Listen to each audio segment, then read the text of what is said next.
Uttar Pradesh police भर्ती परीक्षा का नोटिस जारी हो चुका है। अब सबसे बड़ी बात है कि हम अपने सिलेबस को कम समय में पूरा कैसे करें। मैंने एक चार्ट तैयार किया है और इसमें मैंने बताया कि किस चैप्टर से कहाँ कहाँ कैसे प्रश्न पूछे गए। बड़े ध्यान से देखना, एक एक बात आपके लिए महत्वपूर्ण है। सबसे पहले मैंने जीएस का विश्लेषण किया और जीएस का विश्लेषण करने के बाद जो रिजल्ट आया है वो आपके सामने है। क्या क्या आया भैया? सबसे पहले देखिए, इन्होंने जो इतिहास का प्रश्न पूछे हैं, पिछले वर्षों में जो प्रश्न पूछे गए उनका आंकड़ा ये है। इन्होंने भारतीय इतिहास के किसी शिफ्ट में 4 प्रश्न पूछे हैं, किसी शिफ्ट में 3, कभी 5, कभी 2, कभी 3, कभी 3। यानी एवरेज देखा जाए तो ये भारतीय इतिहास से 3 प्रश्न पूछ रहे हैं। कितने प्रश्न? 3। 38 में से 3 प्रश्न पूछे जा रहे हैं। अब बात आती है कि वो 3 प्रश्न कौन कौन से चैप्टर से हो सकते हैं। तो मैं आपको बताऊं, आप 3 से 4 चैप्टर 100% याद कर लें। उम्मीद है उन्हीं में से आ जाएंगे। एक तो आपको याद करना है 1857 से 1947 तक की जो क्रांति है, यानी जिसको हम लोग आधुनिक भारत कहते हैं, उसको तैयार करना है। आधुनिक भारत के साथ साथ आधुनिक भारत में जो भी क्रांतिकारी थे, जिन्होंने जो भी पत्रिकाएं लिखी हैं, जो भी पत्रिकाएं, फेमस पत्रिकाएं, आपको उनको तैयार करना है। समझ रहे भाई? साथ में आधुनिक भारत में आपको गांधी युग याद रखना है और आधुनिक भारत की प्रमुख संस्थाएं जो थीं, जैसे अनुशीलन समिति थी, स्वराज पार्टी थी, उनको आपको तैयार रखना है। साथ में 1857 से 1947 के बीच में जो आंदोलन हुए, जैसे असहयोग आंदोलन हुआ, चौरी चौरा कांड हुआ, भारत छोड़ो आंदोलन हुआ, जो प्रमुख घटनाएं थीं उनको ही तैयार करना है। एक्स्ट्रा के लिए समझ लीजिए, आपको क्या करना है, गुप्त वंश तैयार करना है। गुप्त वंश के साथ साथ मौर्य वंश तैयार करना है। पहले इन्हीं को तैयार करना सभी लोग। और साथ में आपको हड़प्पा सभ्यता तैयार करनी है। हड़प्पा सभ्यता, इन चैप्टरों को आपको विशेष तौर पर याद करना है। इन्हीं चैप्टर से आपका काम हो जाएगा। पहला काम करेंगे 1857 से 1947 तक की क्रांति को, जो बीच में आधुनिक भारत है, उसके सारे महत्वपूर्ण प्रश्न आपको याद होने चाहिए। मैं किताब भी बताऊंगा कहां से याद करना है। ठीक, अब आ जाओ विश्व इतिहास। विश्व इतिहास का अगर आंकड़ा देखा जाए तो पिछली परीक्षाओं में इन्होंने विश्व इतिहास से केवल एक शिफ्ट में एक ही प्रश्न पूछा है। तो आप क्या करना, गूगल पर सर्च कर लेना कि विश्व इतिहास के महत्वपूर्ण प्रश्न, या यूट्यूब पर डाल लेना, मैं खुद बता दूंगा। तो सारे महत्वपूर्ण प्रश्न जो हैं, मैन इंग्लैंड की क्रांति कब शुरू हुई, अमेरिका में क्रांति कब शुरू हुई, बस यही याद करना है। तो इस पर ज़्यादा फोकस नहीं करना है। अब हम लोग आते हैं भारतीय कला एवं संस्कृति। भारतीय कला एवं संस्कृति का अगर देखा जाए तो हर शिफ्ट के पेपर में पूछे गए। कभी 2 प्रश्न पूछे हैं, कभी 4 पूछे हैं, यानी पूछा तो है। तो कुल मिला के मान लें भारतीय संस्कृति से 2 प्रश्न पूछ रहे हैं। और जो 2 प्रश्न पूछ रहे हैं वो कौन कौन से पूछ रहे हैं, इस बात को जरा समझो। भारतीय कला एवं संस्कृति में आपको लोक नृत्य याद करना है। ठीक भाई, कौन कौन सी चीजें? एक तो लोक नृत्य याद करना है, मैं बोल दे रहा हूं। लोक नृत्य के बाद भारत के प्रसिद्ध मंदिर, उनके निर्माणकर्ता याद करने हैं। एक चीजें विशेष तौर पर याद करनी है, भारत के प्रमुख त्योहार याद करने हैं और भारत के प्रसिद्ध मेला जो विभिन्न राज्यों में लगते हैं, उनको तैयार करना है। अगला आ जाओ, भारतीय राज्य व्यवस्था एवं संविधान, इस पर विशेष फोकस रखना है, क्योंकि पुलिस का पेपर है तो संविधान से प्रश्न तो 100% आने हैं। भारतीय राज्य व्यवस्था एवं संविधान से किसी शिफ्ट में 5 हैं, कहीं कहीं 7 हैं, कहीं कहीं 4 हैं, यानी किसी भी शिफ्ट में 3 प्रश्न से कम तो आए नहीं। तो यानी ये महत्वपूर्ण टॉपिक रहेगा, भारतीय राज्य व्यवस्था एवं संविधान। यहां आपको क्या क्या तैयार करना है, सुन लो जरा ध्यान से। 5 टॉपिक। टॉपिक नंबर 1 आपको याद रखना है कि भारतीय संविधान के प्रमुख स्रोत, यानी भारत के संविधान बनाने में हमने किस देश से क्या क्या लिया, जैसे मूल अधिकार कहाँ से लिए, मौलिक कर्तव्य कहाँ से लिया, नागरिकता का नियम कहाँ से लिया, संसदीय शासन प्रणाली कहाँ से ली। एक चैप्टर है 13 देशों का भ्रमण जो है, वहाँ को आपको ध्यान से याद करना है। ठीक, सेकेंड बात, 1773 के रेगुलेटिंग एक्ट से लेकर और 1909 का मार्लियामेंटो सुधार है, 1919 का मॉन्टेगू चेम्सफोर्ड सुधार है, यानी जो भारत का संवैधानिक विकास था उसको याद करना है। थर्ड आपको क्या याद करना है, जो संविधान सभा जब बनी थी उसकी जो बैठकें हुई थी 9 दिसंबर को, 11 दिसंबर को, 13 दिसंबर को, और उसमें उद्देशिका का विचार रखा गया, कब संविधान लागू हुआ, ये सब याद करना है। फोर्थ, 4th नंबर पर आपको प्रमुख अनुच्छेद याद करने हैं। अनुच्छेद पे विशेष निगाह रखना। अनुच्छेद आपसे पूछा जाएगा कि राष्ट्रपति पद का वर्णन किस अनुच्छेद में है, उपराष्ट्रपति पद का वर्णन किस अनुच्छेद में है, या प्रधानमंत्री पद का वर्णन किस अनुच्छेद में है। इनको विशेष तौर पर तैयार करना है। अगला आ जाओ। अगला हम देखते हैं भौतिक भूगोल। भौतिक भूगोल का अगर विश्लेषण करें तो एक प्रश्न से ज्यादा कहीं है नहीं, कहीं एक, कहीं 2 और कहीं तो खाली है। कुल शिफ्टों में तो पूछे नहीं गया। तो भौतिक भूगोल पर आप ज्यादा फोकस मत करना, ठीक। हम बात करते हैं भारत का भूगोल। हाँ, इसका तो भाई है, हर शिफ्ट में 2-2 प्रश्न पूछे गए, किसी किसी शिफ्ट में 4। भारत के भूगोल में आपको 4 से 5 टॉपिक याद करने हैं। कौन कौन से? नंबर 1, भारत की नदियां और उनके उद्गम स्थल। पहला पॉइंट ध्यान रखना, भारत की नदियां और उनके उद्गम स्थल। नंबर 2, भारत की प्रमुख पहाड़ियां, ठीक। नंबर 3 पर आपको याद रखना कि भारत के जो सीमावर्ती देश हैं उनको याद रखना है। भारत की मिट्टियां याद रखनी है और भारत के प्रमुख बांध याद रखने हैं। ये 5 टॉपिक मैंने बता दिए हैं, इनको आप नोट कर लें, इनसे प्रश्न पूछा जाएगा।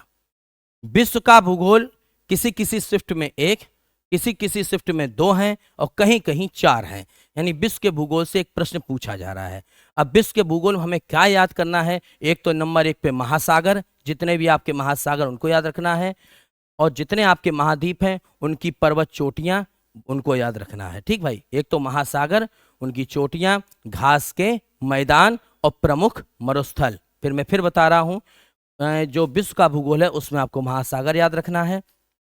महासागर के बाद आपको याद रखना है प्रमुख उनकी चोटियां यानी उन महाद्वीपों की, और साथ में घास के मैदान और मरुस्थल। ये 4 चीजें आपको याद रखनी है। भारतीय अर्थव्यवस्था। भारतीय अर्थव्यवस्था में कहीं कहीं 1 है, कहीं कहीं 2 है, कहीं खाली है, कहीं 3 है। अर्थव्यवस्था में क्या क्या पढ़ना है? अर्थव्यवस्था में आप याद रखना, मेन प्रश्न पढ़ने हैं। योजना की स्थापना कब हुई? प्रमुख कर, ध्यान रखना, प्रमुख कर और याद रखने आपको, क्योंकि जीएसटी से क्वेश्चन बहुत पूछते हैं। तो भारतीय अर्थव्यवस्था में आपको प्रमुख रूप से प्रमुख कर याद रखने हैं। अर्थव्यवस्था के लिए जो समितियां बनी थी, राजा चलैया समिति थी, या मान लीजिए नरसिंगम समिति थी। प्रमुख संस्थाएं जैसे सेबी की स्थापना कब हुई, सिडबी बैंक की स्थापना कब हुई, नाबार्ड की स्थापना कब हुई, इन सब प्रश्नों को आपको याद रखना है। भौतिक विज्ञान से आ जाओ, 1-2-1-2, यहाँ केवल 4 टॉपिक। 4 टॉपिक में आप समझ लें। प्रकाश की प्रमुख घटनाएं, अपवर्तन, परावर्तन, प्रकीर्णन, मूल मात्रक, ध्यान रखना, और प्रमुख भौतिक यंत्र, उनके उपयोग, जैसे कैस्कोग्राफ का यूज काहे में करते हैं, इस तरीका से याद रखना है। रसायन विज्ञान में आ जा। रसायन विज्ञान में 1-1 प्रश्न पूछा गया, कहीं 2-2। रसायन विज्ञान में आपको सीधा याद रखना है कि जो प्रमुख यौगिक हैं उनके घरेलू नाम आपसे पूछ सकते हैं कि खाने वाले सोडा का रासायनिक नाम क्या है, ठीक। बेकिंग सोडा का रासायनिक नाम क्या है, इस तरीका से पूछे जाएंगे। सेकंड, आपसे पूछ सकते हैं मेंडलीव की आवर्त सारणी। आवर्त सारणी से संबंधित प्रश्न ऐसे पूछे जाएंगे। तत्वों संबंधित, सबसे हल्का तत्व कौन सा है, सबसे भारी तत्व कौन सा है, आवारा तत्व किसे कहते हैं, इस प्रकार से प्रश्न पूछे जा सकते हैं। जीव विज्ञान में केवल 5 टॉपिक। जीव विज्ञान तो कन्फर्म आएगा, जीव विज्ञान के 2 प्रश्न तो कन्फर्म आने हैं। जो 2 प्रश्न आए आप देख लो विश्लेषण करके, कहीं 2 है, 2 है, 2 है, कहीं 4 है, यानी लगातार 2-2 प्रश्न पूछे गए। जीव विज्ञान में सबसे पहले आपको मानव शरीर की संरचना तैयार करनी है। मानव शरीर की संरचना में आपको जो अंतःस्रावित ग्रंथियां हैं उनको तैयार करना है। अंतःस्रावित ग्रंथियों से निकलने वाले हार्मोन्स तैयार करने हैं। प्रमुख रोग याद करने हैं, विषाणु जनित, जीवाणु जनित और प्रोटोजोआ। और साथ में प्रमुख रोग के बाद आपको याद रखने पोषक पदार्थ जैसे कार्बोहाइड्रेट, विटामिन, उसके बाद आपको प्रोटीन के प्रकार, और इसके बाद बसा है, ये सब चीजें याद रखनी है। हल्का फुल्का आपको याद रखना है पाचन तंत्र। पाचन तंत्र में पूछ सकते हैं कि लीवर के बारे में पूछ सकते हैं, छोटी आंत, बड़ी आंत और कंकाल तंत्र, ठीक। कंप्यूटर एवं सूचना प्रौद्योगिकी के एक क्वेश्चन पूछे गए तो कंप्यूटर से संबंधित पूछ सकते हैं। कंप्यूटर की सबसे छोटी इकाई क्या है, मेन प्रश्न है, वो आपको किसी एक पेज में लिख के मैं दे दूंगा। आविष्कार एवं खोज, हाँ ये आपसे समझिए। आविष्कार एवं खोज एक प्रश्न पूछा जाएगा, जैसे पेंसिलिन का आविष्कार किसने किया, ठीक है। भारत की पहली एंटीबायोटिक दवा किसने बनाई, इस तरीका से आपको याद रखना है। पुरस्कार एवं सम्मान, पुरस्कार एवं सम्मान आपको याद रखना है। ये पुरस्कार एवं सम्मान आपको कहाँ लिखे मिलेंगे? लूसेंट की जो बुक है उसमें जब आप लास्ट पेज पर जाएंगे उसमें लिखा होगा कि भैया एशिया का नोबेल किसे कहते हैं, सबसे पहले भारत रत्न किसे दिया गया, ठीक है, अर्थशास्त्र के नोबेल की शुरुआत कब हुई, ठीक है, साहित्य अकादमी पुरस्कार, ज्ञानपीठ पुरस्कार, ऐसे फेमस फेमस पुरस्कार याद रखने हैं, ये आपको लूसेंट की बुक में लिखे मिल जाएंगे। पुस्तक एवं लेखक, अब पुस्तक बहुत हैं, लेखक भी बहुत हैं, कहाँ से याद करें? मैन मैन पुस्तकें याद रखनी हैं। एक तो पुस्तकें आपको ये वाली याद रखनी है कि जो क्रांतिकारी लोग थे 1857 से 1947 के बीच में जो पुस्तकें लिखी गई उनको याद रखना है।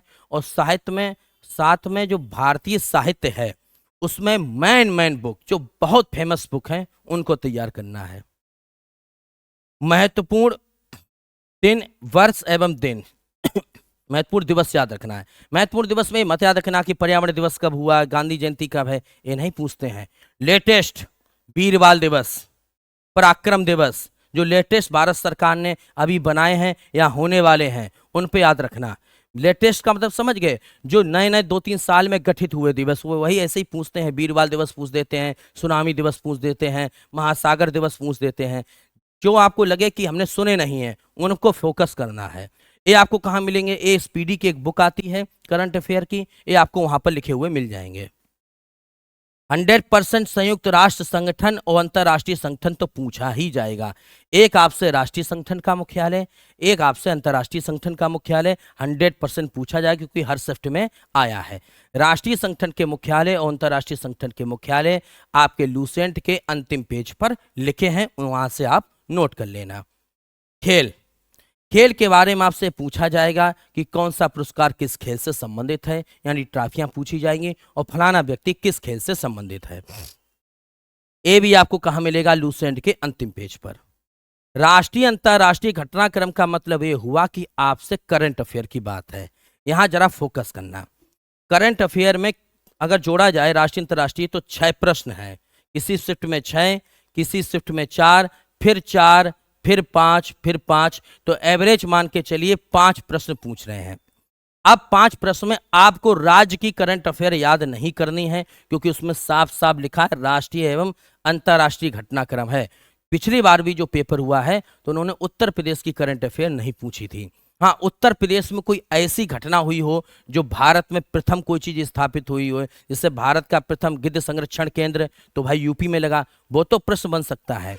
आपको राष्ट्रीय अंतर्राष्ट्रीय घटनाक्रम याद रखना है। अब पेपर आपका मान लीजिए फरवरी में है तो आप क्या करेंगे, इधर से 2023 की आप मान लीजिए सितंबर या जुलाई अगस्त सितंबर से शुरू कर दें, उधर तक पढ़ दें।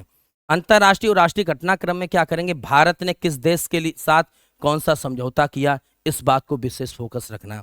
या भारत में पहली बार कौन सी चीज स्थापित हुई, पहला नवाचार केंद्र कहाँ खोला गया, पहला अटल इनोवेशन केंद्र कहाँ खोला गया, इनको याद रखना है।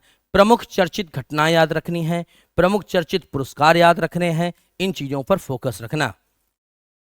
ठीक, उत्तर प्रदेश में के पूछे गए हैं 5, 7, 6। बहुत अच्छा तरीका बता दे रहा हूं कि 5 के 5 सही होंगे, एक भी गलत नहीं होगा। 5 क्वेश्चन तो आने आने हैं, मैक्सिमम मुझे उम्मीद है कि 7 तक पूछ सकते हैं। जो 5 से 7 प्रश्न पूछे जाएंगे उत्तर प्रदेश में, उनका क्या रोल रहेगा उनके बारे में समझ लें। उत्तर प्रदेश से आप टॉपिक नोट कर लें। एक तो आपसे पूछा जाएगा एक जिला एक उत्पाद, ये फलाना जिला में यानी फलाना जिला किस लिए प्रसिद्ध है, एक जिला एक उत्पाद पूछा जाएगा। सेकंड आपसे पूछा जाएगा कि उत्तर प्रदेश में कि जो प्रमुख धार्मिक स्थल हैं वो कहाँ कहाँ पर हैं। उत्तर प्रदेश के लोकगीत पूछे जाएंगे, उत्तर प्रदेश के आपसे मेला पूछे जाएंगे, और मेला पूछने के बाद उत्तर प्रदेश के प्रसिद्ध व्यक्ति पूछे जाएंगे कि इनकी जन्मस्थली कहाँ पर है। उत्तर प्रदेश की प्रमुख सीमाएं पूछी जाएंगी, इनको आप समझ लें। फिर मैं रिपीट कर रहा हूँ, सबसे पहले एक जिला एक उत्पाद याद रखना है, उत्तर प्रदेश के प्रमुख धार्मिक स्थल याद रखने की फलाना मंदिर कहाँ पर स्थित है, उत्तर प्रदेश के प्रमुख व्यक्ति याद रखने हैं, उनका जन्म स्थान याद रखना है, उत्तर प्रदेश के लोक गीत याद रखने हैं, उत्तर प्रदेश के लोक नृत्य याद रखने हैं, और उत्तर प्रदेश में जो फेमस लोग हैं उनके बारे में पढ़ना है। साथ में उत्तर प्रदेश की सीमाओं के बारे में पढ़ना है। अब विविध की बात करें, विविध में 3, 2, 5, 5 लिखे हैं। ये विविध में क्या पढ़ें? विविध में आपको फुटकर प्रश्न पढ़ने हैं, जैसे लोक नृत्य हुआ, प्रमुख जनजातियां हुई, फलानी है ढिकानी है, ये मैं बता दूंगा। सबसे पहले आप तैयारी शुरू कर दें जीएस के लिए। पहला फोकस मारें उत्तर प्रदेश पर, ठीक। और उत्तर प्रदेश में सबसे पहले आप क्या तैयार करें, एक जिला एक उत्पाद, लोकगीत लोक नृत्य, उत्तर प्रदेश के प्रमुख व्यक्तित्व। इसके लिए यूथ कंपटीशन की एक बुक आती है, यूथ कंपटीशन की बुक आती है, मैं उसका पिक्चर अभी दिखा दूंगा। उस बुक को आप पढ़िए, उसमें प्रीवियस ईयर के किसी दुकान पर चले जाएं और बोल देना यूथ कंपटीशन का बुक देना, उसमें प्रीवियस ईयर में जो भी प्रश्न पूछे गए उत्तर प्रदेश की विभिन्न परीक्षाओं में उसमें दिए गए, लगभग 372 करीब सेट उन्होंने बनाए हैं, सबसे बेस्ट बुक है, उसको पढ़ देना। जीएस का मामला समाप्त हुआ। अगले रुख की तरफ हम लोग बढ़ते हैं। अगला रुख हम लोग देखते हैं कौन सा है भाई, इस पे आ जाए, इस पे जरा देखें। ये रहा आपका यहां पर संख्यात्मक योग्यता। संख्यात्मक योग्यता का मतलब यह है यहां पर मैथ, मैथ के बारे में समझ लें। मैथ में इन्होंने जो क्वेश्चन पूछे हैं, ये कहो कि पूरे के पूरे मैथिक पूछे हों, उसमें कुछ रीजनिंग के भी शामिल कर दिए हैं। इसलिए मैथ के क्वेश्चन के बारे में लिखा है कि 18/6/2018 मैथ के 20 प्रश्न थे, किस और जो 19 तारीख को पेपर हुआ है साथ उसमें 19 प्रश्न हैं, किसी पेपर में मैथ के 24 प्रश्न हैं। तो ये बात ध्यान रखना, जो मैथ का पेपर हो रहा है उसमें पूरी तरीका से मैथ नहीं पूछी जा रही है, उसमें मैथ के साथ साथ 5-6 प्रश्न वो रीजनिंग के भी डाल देते हैं। चलिए इसका हम विश्लेषण करते हैं। सबसे पहले संख्या पद्धति नंबर सिस्टम, यहाँ से एक प्रश्न और एक शिफ्ट ऐसी है जिसमें 5 प्रश्न पूछे गए। नंबर सिस्टम में आपसे पूछा जाएगा इकाई का अंक बताइए, निश्चित पूछा जाता है कि 27 की पावर 99 है तो उसमें इकाई का अंक क्या होगा, इकाई का अंक याद रखना। लासा मासा 2 प्रश्न पूछे गए हैं। सरलीकरण, सरलीकरण में ज्यादातर आपसे घातांक वाले क्वेश्चन पूछे गए हैं।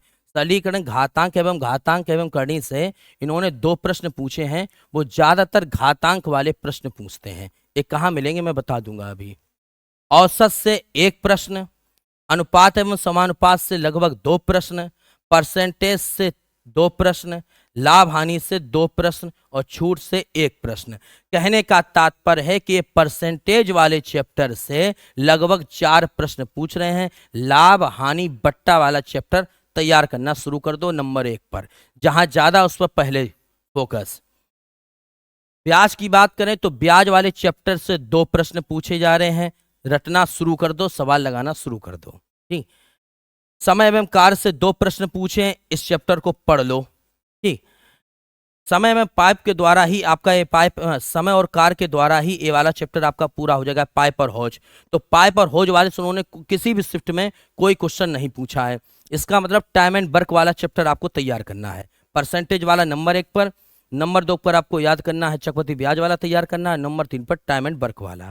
ठीक, नाव एवं धारा खाली रहा, अनुक्रम श्रेणी खाली रही, बीजगणित खाली रही, त्रिकोणमिति खाली रही, ज्यामिति में 1 प्रश्न पूछा है, ज्यामिति भी इनकी खाली रही, और क्षेत्रमिति, क्षेत्रमिति में आप समझ लीजिए इन्होंने ज्यादातर जो क्षेत्रमिति पूछी है उसमें इन्होंने आयत वर्ग समांतर चतुर्भुज त्रिभुज के क्षेत्रफल और जो 3D आकृतियां उनके आयतन के बारे में पूछा है। ठीक, क्षेत्रमिति के बारे में। इसके बाद सांख्यिकी एवं आंकड़े, ग्राफ पूछा है।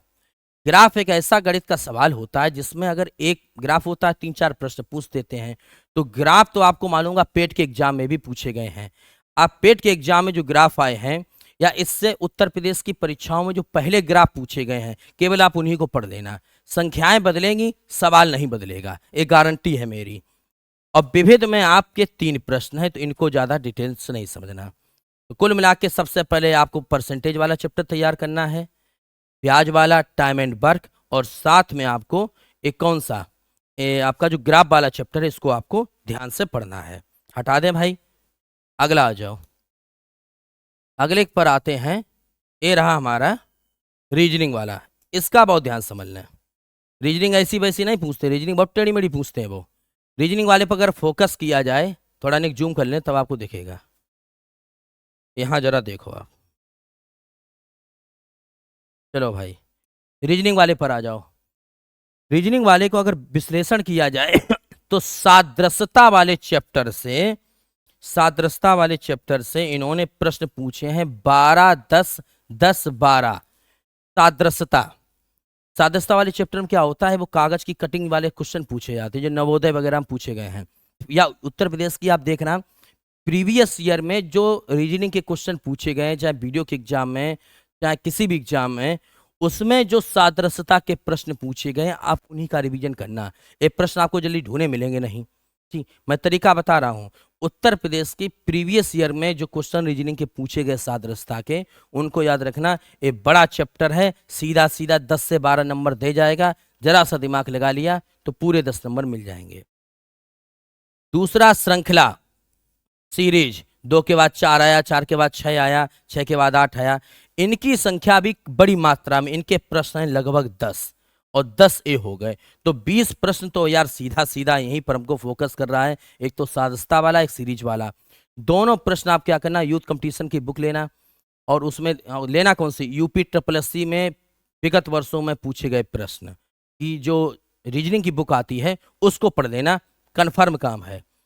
इसके बाद अगर आप आ जाओ तो वैन आरेख वैन आरेख से 3 प्रश्न, कहीं कहीं 5 है, यानी खाली नहीं है। कूटवाचन, कूट लेखन, तर्क और निर्णय वाले प्रश्न, तर्क और निर्णय वाले प्रश्न कम से कम 3 पूछेंगे, कम से कम 3। इस बात पे फोकस करना। साथ में एक्स्ट्रा के लिए क्या पढ़ना है आपको, दर्पण प्रतिबिंब पढ़ना है, कागज को मोड़ना पढ़ना है। कागज को मोड़ने के बाद घन एवं पासा का एक ही प्रश्न पूछा गया है, ठीक भाई, याद रखना। और सादृश्यता के लगातार प्रश्न, सादृश्यता की ज्यादा संख्या है, इतना क्लियर है भाई। तो आपको तर्क एवं निष्कर्ष वाले प्रश्न, सादृश्यता वाले प्रश्न, और साथ में आपको जो रीजनिंग में नहीं, कोडिंग डिकोडिंग वाले प्रश्न है, इन पर विशेष फोकस। ठीक, अगला आ जाओ। ठीक भाई, हो गया।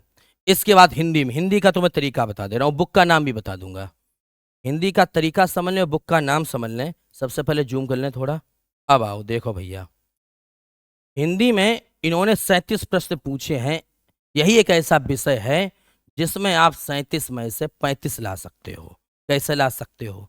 सबसे बढ़िया बुक रहेगी इसके लिए यूनिवर्सल का हिंदी बुक। ये मैं दिखा दे रहा हूँ इमेज में, इस बुक को आप पढ़ लेना। यूनिवर्सल का जो हिंदी बुक है, इसमें लिखा हुआ है 6500 वस्तुनिष्ठ प्रश्न, सबसे बेस्ट बुक है। इस बुक की खास बात यह रहेगी कि इसमें विगत वर्षों के जितने भी प्रश्न हैं, TET, CTET, super TET, police उलिस, सबको शामिल किया है। अब हम तैयार कैसे करें हिंदी? हिंदी में इन्होंने टोटल 21 चैप्टर दिए हैं, 21। व्याकरण, ज्ञान, तत्सम, तद्भव, वाक्य प्रकार, यानी कोई चीज छूटी नहीं है। अब हम तैयार कैसे करें हिंदी, पॉइंट इस बात पे आएगा, तैयार कैसे करना, क्योंकि यहीं से आप मेरिट में आ पाएंगे। बाकी मैथ भाई गड़बड़ हो सकता है, जीएस गड़बड़ हो जाए, यहां से आप आ सकते हैं। हिंदी में आप क्या करना है, मैं तरीका बताऊं। जैसे भैया तत्सम तद्भव इन्होंने एक पूछा है, अब तत्सम तद्भव तो लाखों की संख्या में है। आप क्या करेंगे, इस बुक को उठाएं। इस बुक में देखना कि चैप्टर जब आप खोलेंगे तो आप देखेंगे कि ये देखना कि कौन कौन से तत्सम तद्भव पूछे गए हैं, जिसमें डेट पड़ी हो कि युवा कल्याण अधिकारी 2018 या यूपी SSC पेट या लोअर परीक्षा, जिसमें डेट पड़ी हो, या ये तुम्हें लगे प्रश्न परीक्षा में पूछा गया है, उन्हीं तत्सम तद्भव को याद करना है। उन्हीं तत्सम तत्वों को याद करना, वही पर्यायवाची याद करने, ये भी तो लाखों की संख्या में है, कहाँ तक पढ़ें। वही आपको विलोम शब्द याद करना है, वही आपको अनेक शब्दों के लिए एक शब्द याद करने हैं, वही मुहावरे याद करने हैं, वही कहावतें याद करनी हैं, वही अलंकार के उदाहरण याद करने हैं, वही आपको रचनाएं याद करनी है, कवि याद करने हैं, वही आपको असंगत बेमेल शब्द याद करने हैं। कुल मिला के मैंने बता दिया है कि ये जो चैप्टर वाइज चैप्टर उन्होंने सिलेबस दिया है, व्याकरण, ज्ञान, तत्सम तद्भव, वाक्य प्रकार, इनको पढ़ना कैसे है, इस किताब में हर चैप्टर में देखना। जैसे मैं तत्सम तद्भव याद करने हैं तो तत्सम तद्भव वाला चैप्टर खोलना, देखना तत्सम तद्भव में कौन कौन से क्वेश्चन पूछे गए, पहले उनकी लिस्ट। विलोम शब्द में कौन कौन से क्वेश्चन पूछे गए, पहले उनकी लिस्ट, ठीक है। उसके बाद पर्यायवाची में कौन कौन से पर्यायवाची पूछे गए, पहले उनकी लिस्ट बनाओ। उनको जब तैयार कर लोगे तो आपके मन में कॉन्फिडेंस आ जाएगा कि हमारे पास मोस्ट इंपॉर्टेंट क्वेश्चन है। हिंदी में कुछ नया तो बनाएंगे नहीं। इस तरीका से आपको तैयारी करनी है। एग्जाम संभवतः फरवरी में ही होगा, और मैं खुद यूपी पुलिस का बैच लॉन्च करूंगा, बिल्कुल निःशुल्क। तैयार रहें। जय हिंद।